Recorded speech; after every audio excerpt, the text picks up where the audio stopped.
Good morning everyone, स्वागत है आपका हमारे YouTube channel KBM study tutorial पर। आज हम लोग देखेंगे क्लास 10 साइंस का chapter number 3 metal and non metal, जिसमें आज हम लोग देखने वाले हैं reactivity series of metal. Metal का रिएक्टिविटी सीरीज कि कौन सा मेटल ज़्यादा रिएक्टिव है, कौन सा मेटल कम रिएक्टिव है और कौन ऐसा मेटल है जो रिएक्टिव है ही नहीं, बहुत ज़्यादा कम रिएक्टिव है।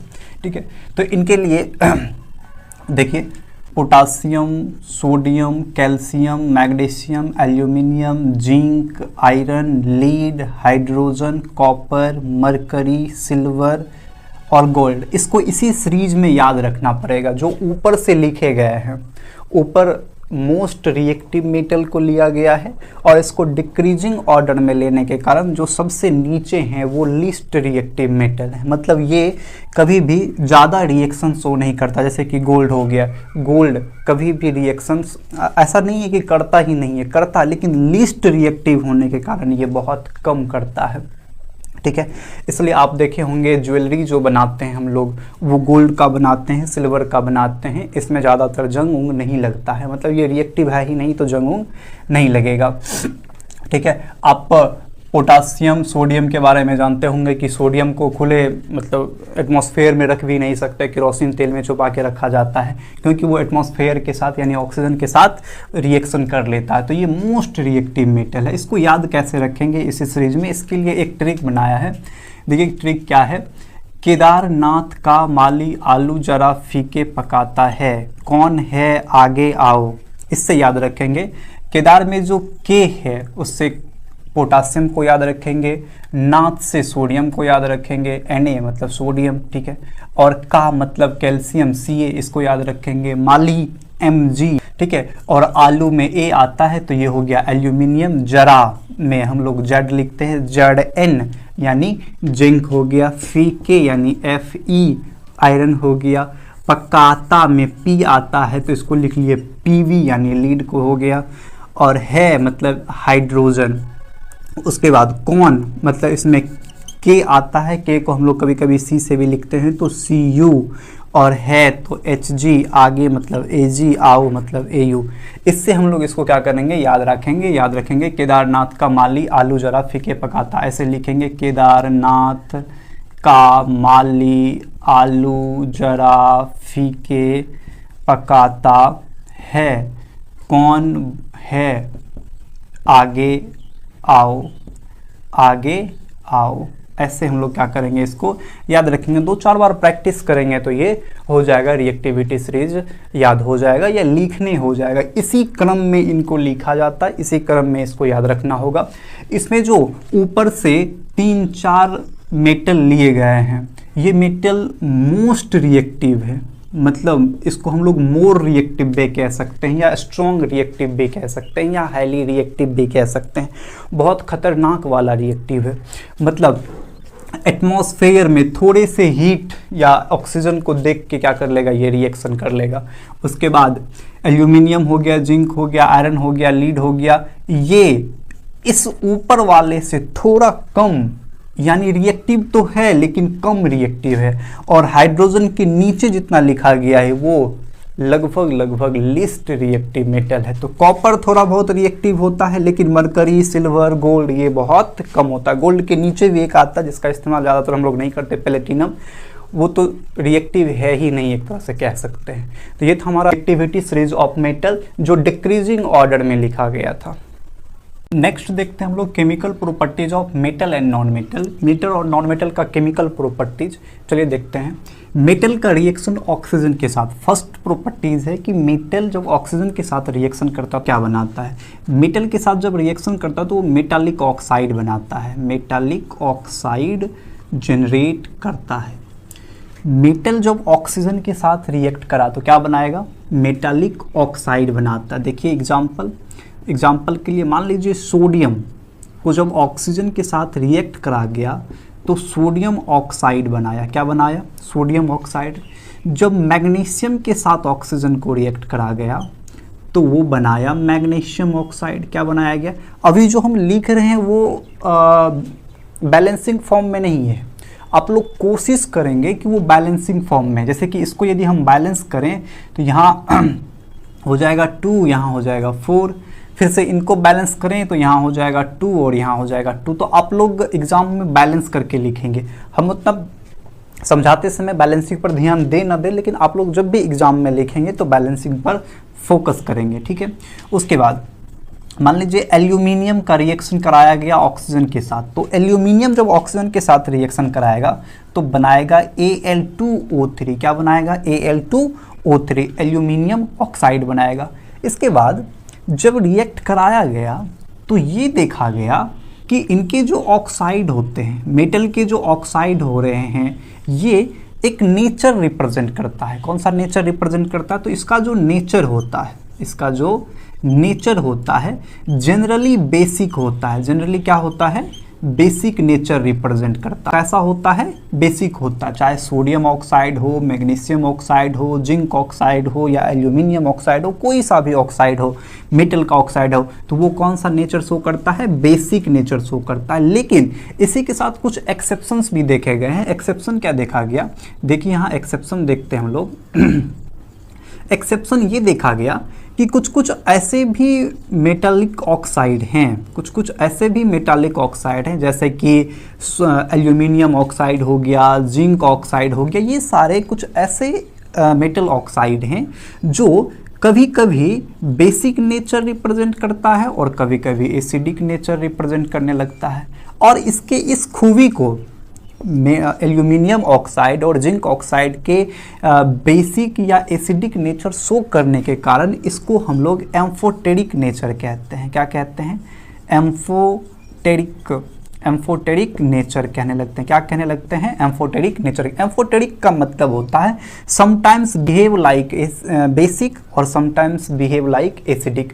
कभी कभी बेस के जैसे व्यवहार करने लगता है और कभी कभी एसिड के जैसे व्यवहार करने लगता है। चलिए इसको और हम लोग समझते हैं अच्छे से एग्जाम्पल के साथ। Al2O3 एल्यूमिनियम ऑक्साइड को एक स्ट्रॉन्ग एसिड के साथ, हाइड्रोक्लोरिक एसिड एक स्ट्रॉन्ग एसिड है, जब इसके साथ रिएक्शन कराया गया तो ये बना लेता है एल्यूमिनियम क्लोराइड। क्या बना लेता है? एल्यूमिनियम क्लोराइड बना लेता है। AlCl3 बना लेता है, एल्यूमिनियम क्लोराइड बना लेता है। क्या बना लेता है? एल्यूमिनियम क्लोराइड बना लेता है और साथ में थोड़ा पानी बनाएगा। साथ में क्या बनाएगा? थोड़ा पानी बनाएगा, जो कि एल्यूमिनियम क्लोराइड एक साल्ट है। एल्यूमिनियम क्लोराइड क्या है? एक साल्ट है और वो हो गया वाटर।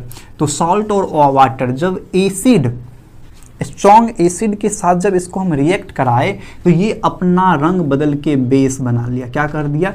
तब ये बेस के जैसे रिएक्ट करेगा। और अभी एक रिएक्शन और देखेंगे, यानी Al2O3 एल्यूमिनियम ऑक्साइड को जब स्ट्रॉन्ग बेस NaOH के साथ रिएक्ट कराया गया, स्ट्रॉन्ग बेस कोई सा भी ले सकता है, स्ट्रॉन्ग बेस के साथ रिएक्ट कराया गया, तब ये कहा हम तो एसिड है। तब ये किसके जैसे व्यवहार करने लगा? एसिड के जैसा। कब? जब स्ट्रॉन्ग बेस लिए। कब व्यवहार करने लगेगा? जब स्ट्रॉन्ग बेस लिए। लेकिन यहाँ जब स्ट्रॉन्ग एसिड लिए, तब ये किसके जैसा व्यवहार करने लगा? बेस के जैसा। जैसे ही स्ट्रॉन्ग बेस लिए तब कहा नहीं भैया हम बेस तो नहीं है, एसिड है, ठीक है। जब एसिड के साथ रिएक्ट कराए, स्ट्रॉन्ग एसिड लिए, तब इसका एसिडिसिटी निकल गया, सारा का सारा निकल गया, कहा हम तो बेस के जैसे व्यवहार करेंगे। जब बेस लिए तब कहा नहीं सर हम तो एसिड है, ठीक है। तो वो अपना रूप चेंज कर लेता है। और जैसे ही साल्ट और वाटर बनाया तो इस रिएक्शन को हम लोग न्यूट्रलाइजेशन रिएक्शन कहते हैं। एसिड बेस एंड साल्ट में आप लोग पढ़े होंगे कि जब बेस और एसिड का रिएक्शन होता है तो वो न्यूट्रलाइजेशन रिएक्शन, दोनों एक दूसरे को कट करके न्यूट्रल कर देता है, ठीक है। तो जैसे ही हम लोग फिर से एल्यूमिनियम ऑक्साइड को स्ट्रॉन्ग बेस के साथ रिएक्ट कराने लगे, तब जो हमारा बना NaAlO2 और साथ में थोड़ा पानी बनाया। साथ में थोड़ा क्या बनाया? पानी बनाया। इनको हम लोग सोडियम एल्यूमिनेट कहते हैं। क्या कहते हैं इसको? NaAlO2 को सोडियम एल्यूमिनेट कहते हैं, ठीक है। ये भी क्या हो गया? एक सॉल्ट हो गया। ये भी क्या है? हमारा एक सॉल्ट है और ये पानी है। सॉल्ट और वाटर फिर से कौन सा रिएक्शन कहलाएगा? तो न्यूट्रलाइजेशन रिएक्शन कहलाएगा। कौन सा रिएक्शन कहलाएगा? तो न्यूट्रलाइजेशन रिएक्शन कहलाएगा। तो सोडियम ऑक्साइड जो है वो बेस के जैसे व्यवहार करता है और कभी कभी एसिड के साथ व्यवहार करता है। डिपेंड करता है कि उनके साथ रिएक्शन होने के लिए कौन आया है। यदि स्ट्रॉन्ग एसिड आया है तो वो बेस बन जाएगा, यदि स्ट्रॉन्ग बेस आ गया तो वो एसिड बन जाएगा। तो इस तरह से आप एग्जाम्पल देके उनको समझा सकते हैं। इसके बाद हम लोग देखते हैं कि रिएक्शन विथ ऑक्सीजन, जब नॉन मेटल ऑक्सीजन के साथ रिएक्ट कराता है तो नॉन मेटालिक ऑक्साइड बनाता है। क्या बनाता है? Non metallic oxide, metallic oxide बनाएगा। क्या बनाएगा? Non metallic oxide. जब नॉन मेटल ऑक्सीजन के साथ रिएक्ट कराएगा तो क्या बनाएगा? नॉन मेटालिक ऑक्साइड बनेगा। जैसे कि आप एग्जांपल में देख सकते हैं कार्बन को जब ऑक्सीजन के साथ रिएक्ट कराया जाता है तो कार्बन डाइऑक्साइड बनाता है, जो इसके नेचर के बारे में हम बात करते हैं। उसके बाद मान लीजिए हाइड्रोजन को ऑक्सीजन के साथ रिएक्ट कराया गया तो पानी बना लिया। उसके बाद सल्फर को जब ऑक्सीजन के साथ रिएक्शन कराया गया तो सल्फर डाइऑक्साइड बना लिया। तो इस तरह से इसका हम लोग एग्जाम्पल लिख सकते हैं। लेकिन जब इसके नॉन मेटालिक ऑक्साइड के बिहेवियर के बारे में पता लगाया गया, इनको स्टडी किया गया, तो ये पाया गया कि ये तो एसिडिक नेचर शो करता है। ये कैसा नेचर शो करता है? ये जो है नेचर शो करता है एसिडिक। कैसा नेचर शो करेगा सर? एसिडिक नेचर शो करेगा। और इसमें भी कुछ एक्सेप्शन है, कुछ ऐसे भी नॉन मेटालिक ऑक्साइड है जैसे कि पानी हो गया। पानी ये एक एक्सेप्शन के जैसे व्यवहार करता है, इसका एक एक्सेप्शन हो गया, ये समझिए आप थोड़ा, एक्सेप्शन हो गया। ये ना न्यूट्रल होता है। क्या होता है? न्यूट्रल होता है। क्या होगा? ये न्यूट्रल होता है। पानी ना तो एसिडिक है ना बेसिक है। तो कभी कभी ये देखा गया कि नॉन मेटालिक ऑक्साइड हो जनरली एसिडिक होता है, लेकिन पानी वही न्यूट्रल सब्सटेंस है। नेक्स्ट हम लोग देखते हैं मेटल और नॉन मेटल का रिएक्शन पानी के साथ। क्या पानी के साथ मेटल रिएक्ट करता है? तो कहेंगे हाँ रिएक्ट करता है। कैसे रिएक्ट करता है हमको देखते हैं। आप अभी रिएक्टिविटी सीरीज देख के आए हैं। मेटल जब पानी के साथ रिएक्ट करता है, मेटल जब पानी के साथ रिएक्ट करता है तो मेटल हाइड्रोक्साइड बनाता है। मेटल हाइड्रोक्साइड साथ में हाइड्रोजन गैस बनाती है। क्या करती है? हाइड्रोजन गैस बनाती है। जब मेटल पानी के साथ रिएक्ट करेगा तो मेटल हाइड्रोक्साइड और हाइड्रोजन गैस लिबरेट करेगी।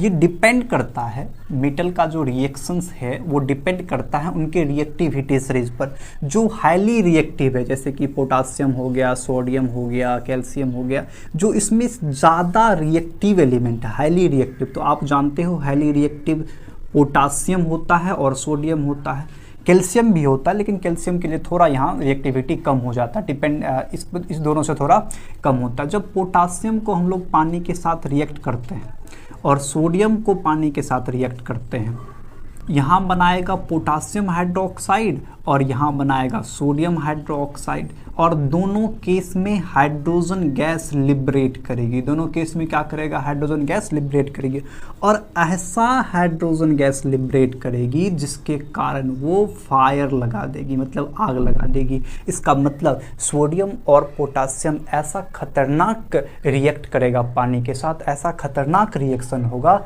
कि उसमें बहुत भयंकर आग लग पाएगी, जिससे क्या होगा? जान माल की नुकसान हो सकती है। तो ये जो है हमारा बहुत खतरनाक आग पकड़ता है। ठीक है। उसके बाद यदि कैल्शियम की देखें तो कैल्शियम जब पानी के साथ रिएक्ट करता है तो नॉर्मल पानी के साथ रिएक्ट नहीं करता है। ये सब चाहे ठंडा पानी हो, कैसा भी पानी हो, उसके साथ रिएक्ट कर लेगा, लेकिन ये ठंडा पानी के साथ रिएक्ट नहीं करता है, नॉर्मल पानी के साथ रिएक्ट करता है। नॉर्मल पानी का मतलब हुआ ना तो जो ज़्यादा ठंडा हो और ना ही ज़्यादा गर्म हो। नॉर्मल पानी के साथ ये रिएक्ट करके कैल्शियम हाइड्रोक्साइड बना लेगा। क्या बना लेगा? कैल्शियम हाइड्रोक्साइड बना लेगा और हाइड्रोजन गैस लिबरेट करेगी। यहाँ जरूरी नहीं है कि आग लगेगा, यहाँ आग लगने की चांसेस कम रहती हैं। मैग्नीशियम हाइड्रोक्साइड, मैग्नीशियम के साथ जब पानी रिएक्ट करता है, पानी के साथ जब रिएक्शन होती है तो वहाँ मैग्नीशियम हाइड्रोक्साइड बनाता है। क्या बनाता है? मैग्नीशियम हाइड्रोक्साइड साथ में हाइड्रोजन गैस। लेकिन यहाँ एक चीज़ ध्यान दीजिए, यहाँ जो पानी होगा वो गर्म होना चाहिए। यहाँ पानी क्या होना चाहिए? गर्म होना चाहिए। जब तक पानी को गर्म नहीं करेंगे मैग्नीशियम के साथ वो रिएक्ट नहीं करेगा। उसी तरह रिएक्टिविटी सीरीज में नीचे आते चलेंगे तो पानी की जो हॉटनेस है वो बढ़ाना पड़ेगा, यानी पानी को बहुत ज़्यादा गर्म करना पड़ेगा, तब जाके वो रिएक्ट करेगा। और हाइड्रोजन के नीचे तो कितना भी गर्म पानी कर दे फिर भी रिएक्शंस नहीं होगा। तो जो हाईली रिएक्टिव हैं वो रिएक्ट कर पाएगा और करने के साथ साथ फायर भी लगा पाएगी, मतलब आग भी लगा पाएगी। और उससे जो कम है, कैल्शियम हो गया, मैग्नीशियम हो, कैल्शियम नॉर्मल पानी के साथ रिएक्ट कर सकता है लेकिन वो आग नहीं लगा पाएगा। मैग्नीशियम को चाहिए थोड़ा गर्म पानी होगा तो वो रिएक्ट करेगा और ये आग नहीं लगा पाएगा। इससे नीचे हो गया जैसे एल्यूमिनियम हो गया, जिंक हो गया, आयरन हो गया, ये सब भी रिएक्ट करेंगे लेकिन गर्म पानी के साथ, बहुत एक्सट्रीम हॉट होना चाहिए, ठीक है, तब जाके वो रिएक्ट करेगा। उसके बाद हाइड्रोजन से नीचे जो है कॉपर हो गया, मरकरी हो गया, सिल्वर हो गया, गोल्ड हो गया, ये सब गर्म पानी के साथ भी रिएक्ट नहीं करता, मतलब ये सब रिएक्शन शो करेगा ही नहीं। और देखते हैं कि नॉन मेटल क्या पानी के साथ रिएक्ट कर पाता, तो नॉन मेटल पानी के साथ रिएक्ट नहीं करता। Non metal do not react with water because non metal are electronegative. Non metal क्या होता है? इलेक्ट्रोनेगेटिव होता है, जिसके कारण हाइड्रोजन और ऑक्सीजन के बॉन्ड में पानी H2O होता है, तो यहाँ हाइड्रोजन और ऑक्सीजन में एक बॉन्ड बना है, इसके बॉन्ड को तोड़ ही नहीं पाता है। कौन? नॉन मेटल इलेक्ट्रोनेगेटिव होने के कारण पानी के बॉन्ड को तोड़ नहीं पाता है, जिसके कारण हम ये कहेंगे कि नॉन मेटल वाटर के साथ रिएक्ट नहीं करता है। चलिए नेक्स्ट देखते हैं हम लोग reaction with dilute acid. Metal का एसिड के साथ रिएक्शन, फिर नॉन मेटल के साथ देखेंगे।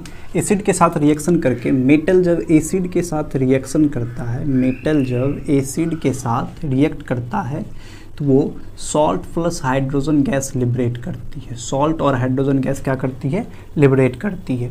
एग्जाम्पल में देखें तो जैसे मान लीजिए सोडियम को हाइड्रोक्लोरिक एसिड के साथ रिएक्ट करेंगे तो ये डिसोसिएट हो जाएगा H प्लस और Cl- आयन में, तो ये सोडियम इनके Cl के साथ एक बॉन्ड बना लेगा और बनाएगा सोडियम क्लोराइड, जो कि एक क्या है? सॉल्ट है। सोडियम क्लोराइड जो कि क्या है? एक सॉल्ट है, और साथ में हाइड्रोजन गैस लिबरेट करेगी, ठीक है। और ये एक्सोथर्मिक रिएक्शन हो सकता है, यहाँ जो है आग पकड़ने की चांसेस है। दूसरा हम देखें, यदि मैग्नीशियम के साथ देखें, मैग्नीशियम को हाइड्रोक्लोरिक एसिड के साथ रिएक्ट करवाएं तो ये फिर से डिसोसिएट हो जाएगा H प्लस और Cl- आयन में और रिएक्ट करके बना लेगा MgCl2 और हाइड्रोजन गैस साथ में लिबरेट करेगी, ठीक है। ये भी हल्का एक्सोथर्मिक होगा लेकिन उतना ज़्यादा भयंकर वाला एक्सोथर्मिक नहीं। यहाँ एक चीज़ नोट करने वाली है कि सारा का सारा मेटल, जैसे कि हो गया हाइड्रोजन रिएक्टिविटी सीरीज में जो हाइड्रोजन के नीचे हैं, कॉपर हो गया, मरकरी हो गया, सिल्वर हो गया, गोल्ड हो गया, उसके बाद प्लेटिनम हो गया, ये सब के सब मेटल जो है एसिड के साथ रिएक्ट नहीं करता है। क्यों? क्योंकि उससे क्या करता है? हाइड्रोजन गैस को लिबरेट करवा ही नहीं पाता। हाइड्रोजन गैस को क्या करेगा? मतलब उनके सॉल्यूशन में से हाइड्रोजन को डिस्प्लेस नहीं कर पाता है, ठीक है। तो सारा का सारा मेटल एसिड के साथ रिएक्ट नहीं करता है। नॉन मेटल को देखते हैं। Non metal do not react with acid. Non metal भी एसिड के साथ रिएक्ट नहीं करता, क्योंकि रिएक्ट करने के लिए उसको हाइड्रोजन क्या करना होगा? डिस्प्लेस करना होगा। हाइड्रोजन को डिस्प्लेस नहीं कर पाता है, जिसके कारण नॉन मेटल एसिड के साथ रिएक्ट नहीं कर पाता है।